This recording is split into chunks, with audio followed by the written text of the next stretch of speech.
অনেক দিন পর, it's been a long time যে আমি কোনো ধরনের কোনো ভ্লগ ভিডিও আপলোড করি নাই, just because of my exam.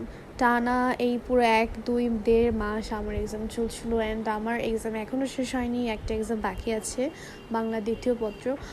আমি ওই এক্সামটার জন্য অতটা ইন্টারেস্টেড না, ভালো লাগছে না তেমন বেশি, কারণ এক্সাম অলমোস্ট শেষ হয়ে গিয়েছে। তো এই জন্য মাকে নিয়ে আজকে বের হলাম, কারণ আমার প্ল্যানই ছিল আজকে মাকে নিয়ে বের হব। কারণ আমার বাসায় থাকতে থাকতে আমি এতটা বোর্ড হয়ে গিয়েছিলাম যে আমার কিছুই ভালো লাগছিল না। তো আজকে বের হলাম, কোথাও যাইনি, জাস্ট হয়েছে যে বড়বাজারে যাচ্ছিলাম। তো ওখানে গিয়ে আমি তো আরও পাগল হয়ে গেছিলাম, কারণ এত মানুষ আমি কখনো ভাবিও নাই। তো যাই হোক, এটা হচ্ছে আমাদের বড় মাঠ। এখানে মোস্ট অফ দ্য টাইম দেখা যায় যে মেলা হয়, অথবা হচ্ছে ঈদের নামাজ এখানে পড়া হয়।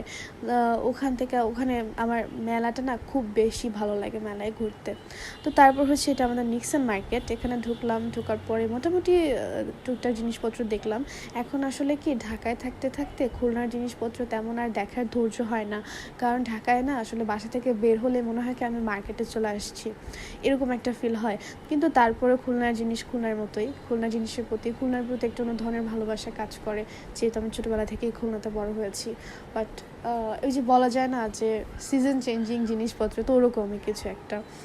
তো এইখানে হচ্ছে নিক্সন মার্কেটে মা কিছু বালিশের কভার দেখছিল, অ্যান্ড তারপর হচ্ছে বড়বাজার যে কাপড়ের সাইড, ওইখানে চলে গেলাম। অ্যান্ড এইখানে যে এত পরিমাণে মানুষ ছিল, এটা আমি কল্পনাও আনতে পারি নাই।